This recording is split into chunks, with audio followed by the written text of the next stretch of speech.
इस पर तो मेरा ही अधिकार होना चाहिए। इंद्र,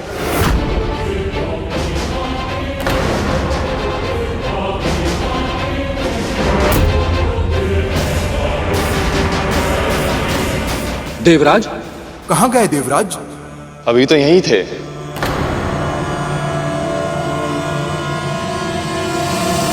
समुद्र से निकला ये रत्न किसे मिलेगा, इसका निर्णय हुए बिना देवराज इंद्र कहां लुप्त हो गए? जब अतीत की भूल अचानक आकर सामने खड़ी हो जाए और उससे दृष्टि मिलाने के अतिरिक्त और कोई उपाय ना हो, तब उसका सामना करना कठिन हो जाता है। ये वही हाथी जिसने देवराज इंद्र के साथ मिलकर महर्षि दुर्वासा का अपमान किया था।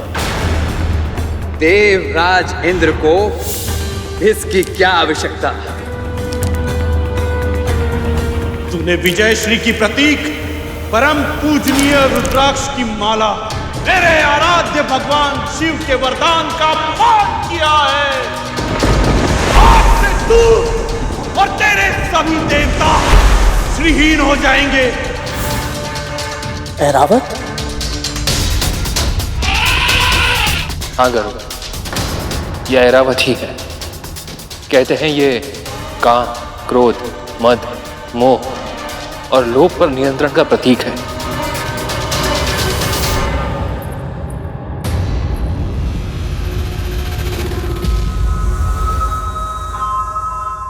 सारा भोजन एक साथ खिलाएगी क्या?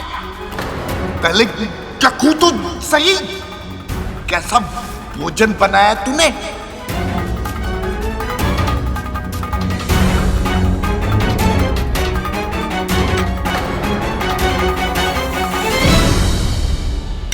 ईर्ष्या की भावना से मनुष्य कभी अच्छा परिणाम नहीं पा सकता और दीनता के लिए कद्रू की यह भावना उसे कभी अपने मंशा में सफल नहीं होने देगी।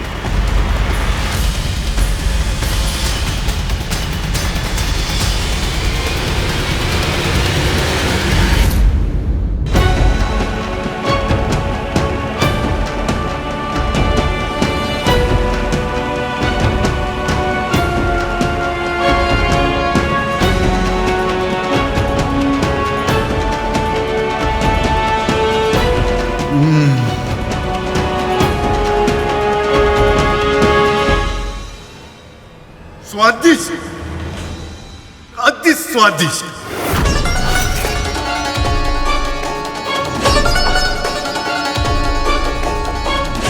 मेरे बनाए भोजन में बाबा इतने दोष निकालते थे और कद्रू दीदी के बनाए भोजन में एक भी दोष नहीं निकाला।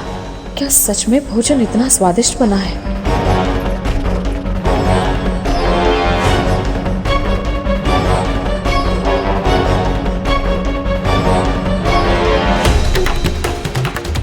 जब मेरी ये दशा है तो बाबा की क्या होगी?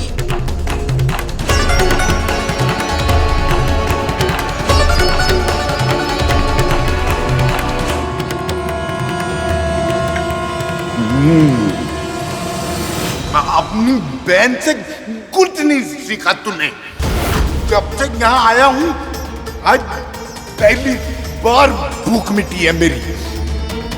आज जैसा भोजन बना है मुझसे खाने का आनंद दुगना हो गया।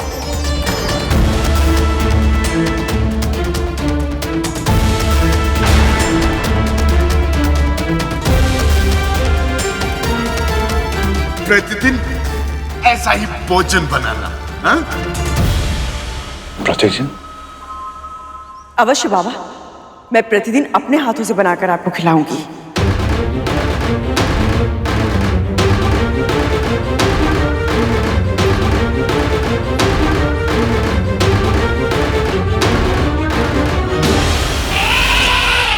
ऐरावत इस जगत के हाथियों में सबसे श्रेष्ठ हाथी है और सबसे अधिक स्वामी भक्त भी है।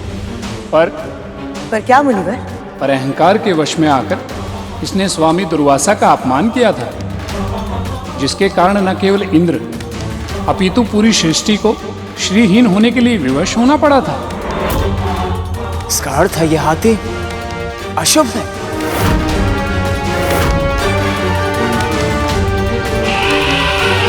हम असुरों के लिए शुभ, हमारा फल होता है राहु। केवल कायरता होती है हमारे लिए अशुभ। नहीं बनी, राहु सही कह रहा है। यदि इस हाथी में कोई समस्या नहीं तो इंद्र इसे छोड़कर क्यों भाग गया? अवश्य ये साक्षात दुर्भाग्य का रूप है ये हाथी। वाह, सौभाग्य दुर्भाग्य जैसी बातें मैं नहीं मानता। मैं मानती हूं बलि। जब दांव पर अमृत लगा हो तो एक हाथी के लिए दुर्भाग्य को न्यौता देना मूर्खता होती है। और मैं तुझे ये मूर्खता नहीं करने दूंगी।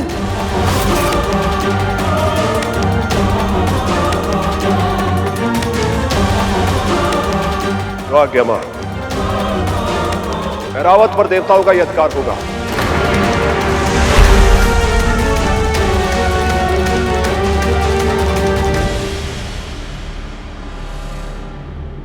ये ऐरावत कहाँ चला गया? सेवक इतने तीव्र गति से दौड़कर केवल अपने स्वामी के पास ही जा सकता है।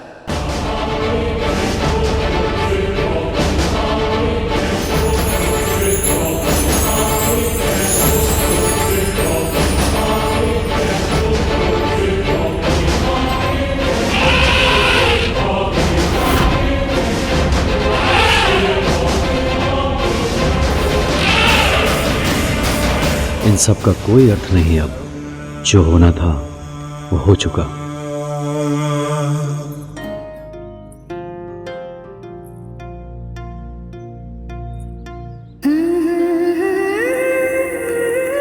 बाबा तो प्रसन्न है,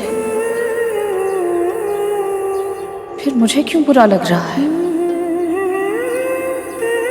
जो भोजन जीवा के लिए स्वादिष्ट होता है वो स्वास्थ्य के लिए हानिकारक होता है, ये जानते हुए भी मैं कद्रू दीदी को रोक क्यों नहीं पाई? क्या करूं मैं?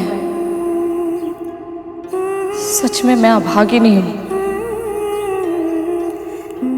तभी तो ऐसे दासी बनी हुई हूं।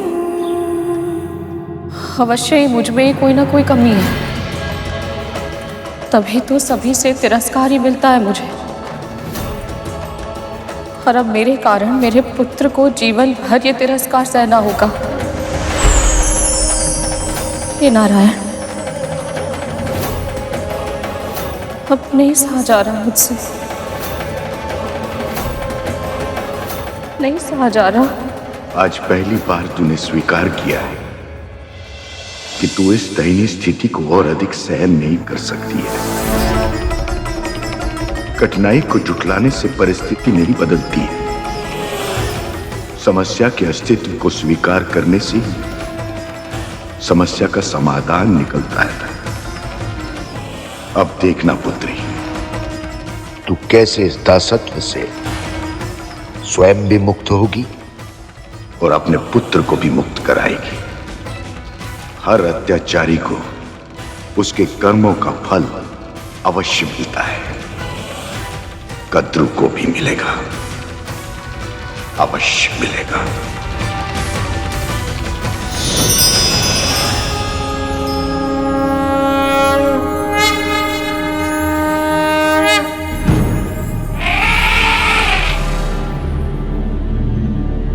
ये क्या कर रहा है रावत?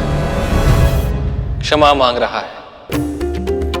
अहंकार में आकर इसने महर्षि दुर्वासा की दी हुई माला फेंक दी थी। अपनी इसी भूल पर पश्चाताप व्यक्त कर रहा है। परंतु भैया, ऐरावत में अहंकार तो स्वयं देवराज के कारण ही था ना। वो कहते हैं ना, यथा स्वामी तथा सेवक। स्वामी का ही स्वभाव सेवक में प्रतिबिंबित होता है। सत्य कहा गर्व। और अब ये बात देवराज इंद्र भी समझ चुके हैं।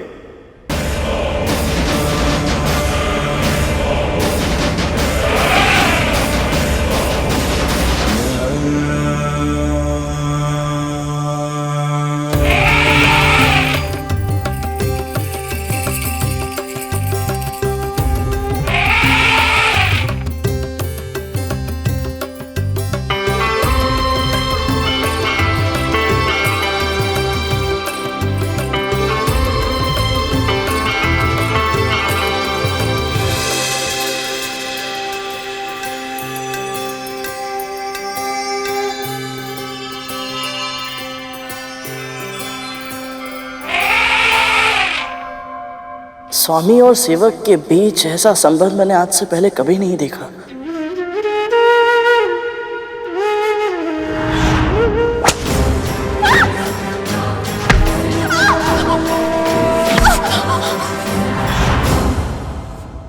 महारानी तो मेरी मां के साथ। ऐरावत ने पूरे मन से अपने स्वामी की सेवा की, तो इंद्र ने भी उन्हें सम्मान दिया। दोनों पक्षों के मर्यादित आचरण के बिना संबंध का ऐसा सूत्र स्थापित हो पाना संभव ही नहीं है। पर देवी विंता अपनी स्वामिनी देवी कद्रू के लिए कोई साधारण दासी नहीं है गरुड़। वो उनकी बहन है, जिन्हें उन्होंने छल से अपनी दासी बनाया है। ऐसा व्यवहार अनुचित है और इसी कारण भले ही देवी विंता कितना भी प्रयास क्यों ना कर, उनका अपनी बहन और स्वामिनी के साथ संबंध कभी सामान्य नहीं हो सकता।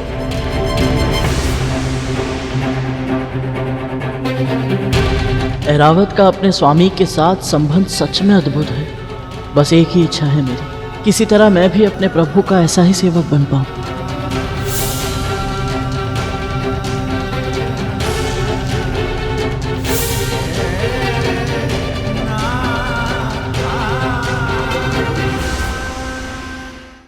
बबूल के कांटे, नीम की छाल, बरगद की जड़ और कटहल के बीज, इन सब को मिलाकर लेप तैयार करना होगा। सारी की सारी सामग्री कटीली है। इनका लेप बनाया तो मुझे स्वयं ही लेप की आवश्यकता पड़ जाएगी। तुझसे संभव हो पाएगा ना? नहीं तो विंता कर लेगी। शुरू से वही तो कर रही है। पर कोई लाभ नहीं बना बाबा। आप चिंता मत कीजिए, मैं स्वयं अपने हाथों से लेप बनाऊंगी आपके लिए। फिर देखिएगा, आपके घाव शीघ्र ही ठीक हो जाएंगे। औषधि से अधिक प्रभाव डालती है सेवा, और तेरा सेवा भाव तो सबसे अलग है। विंता तो केवल एक दासी की तरह अपने कर्तव्य का निर्वाह करती है, किंतु तू। मैं मन से करती हूँ बाबा, अन्यथा मुझे क्या आवश्यकता है कि इतने सेवक सेविकाओं के होते हुए भी मैं स्वयं आपकी सेवा करूं? सही कह रही है तू।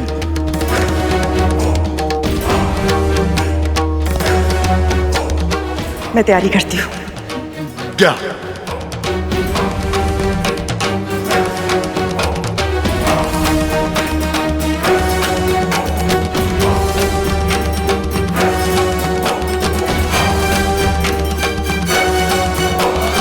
आज तक न जाने कितनी बार भला बुरा सुना है, पर मेरे मन पर उनका कोई प्रभाव नहीं पड़ा। कभी मेरा मन दुखी नहीं हुआ। पर जब बाबा के मुंह से ये सब सुनती हूँ तो न जाने इतनी टीस क्यों उठती है मेरे हृदय में। क्यों ऐसा लगता है जैसे बाबा नहीं, मेरे भगवान ही मुझसे रूठ गए हैं।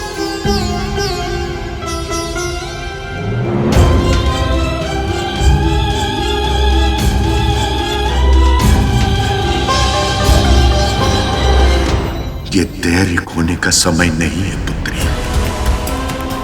विश्वास रख, मैं शीघ्र ही कद्रू को उसके कर्मों का दंड दूंगा और तेरी पीड़ा का अंत करूंगा।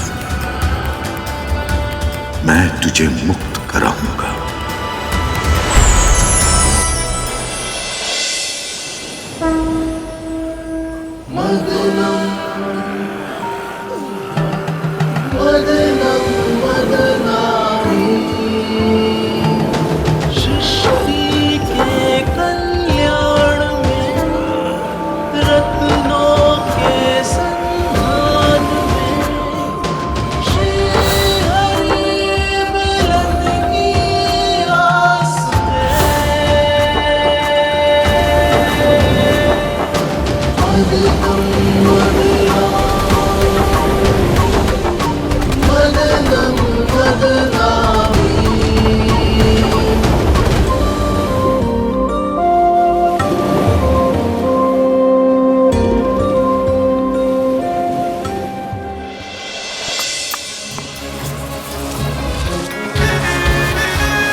महारानी, मुझे तैयार करने दीजिए इस लेप को। मुझे कोई श्रेय नहीं चाहिए। मैं बस इस लेप को तैयार कर दूंगी, फिर आप ही ले जाइएगा और आप ही लगा दीजिएगा। ठीक है, तेरी यही इच्छा है तो तू ही बना ले।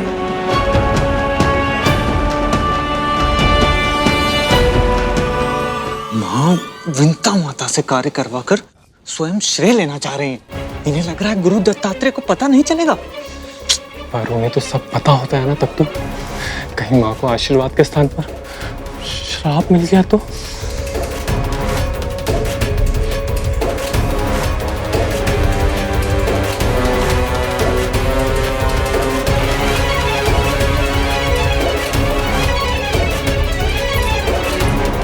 लीजिए महारानी।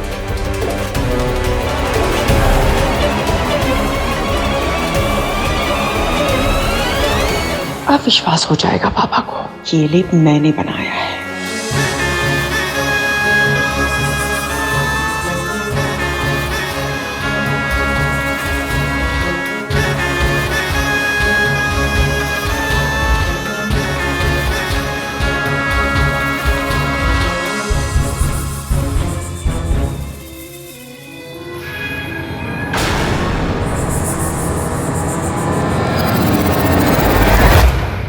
बहुत सहज अभिनय करती है और साक्ष्य भी अपने वस्त्रों पर लगाकर लाई है ताकि मैं इसके छल को पकड़ न पाऊं।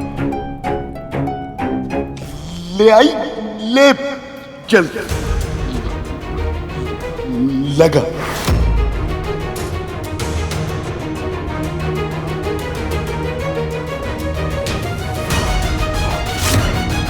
जिस घाव की गंध से मेरा मन इतना विचलित हो रहा है, मैं ऐसे घाव पर लेप कैसे लगाऊंगी? मैं नहीं कर पाऊंगी।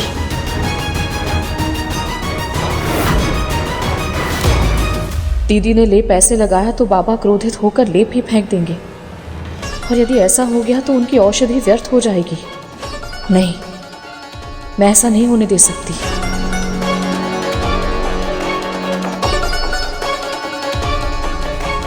इधर उधर क्या देख रही है? चल लगा।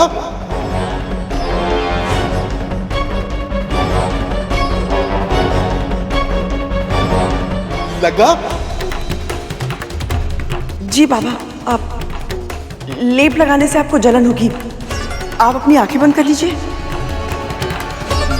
कितना उचित विचार है, कितनी बुद्धिमान है तू। लगा।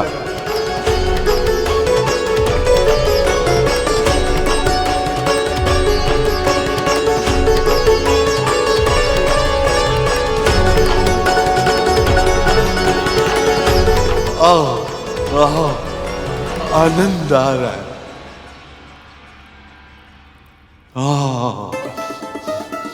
सचमुच तेरे हाथों में चमत्कार है।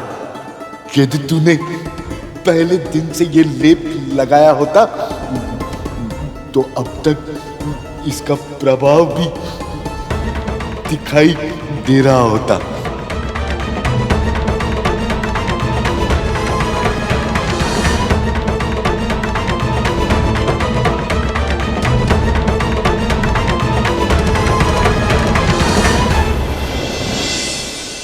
ये सुगंध कैसी? अब क्या प्रकट होने वाला है?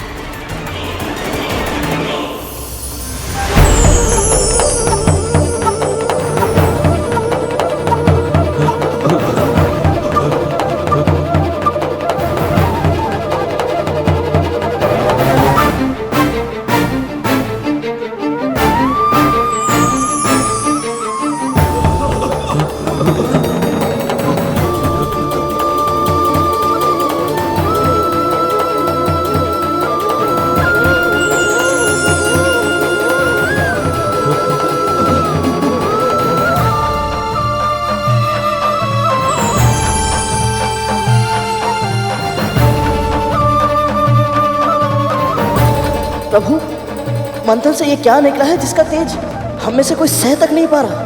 कौस्तुभ मणि है ये।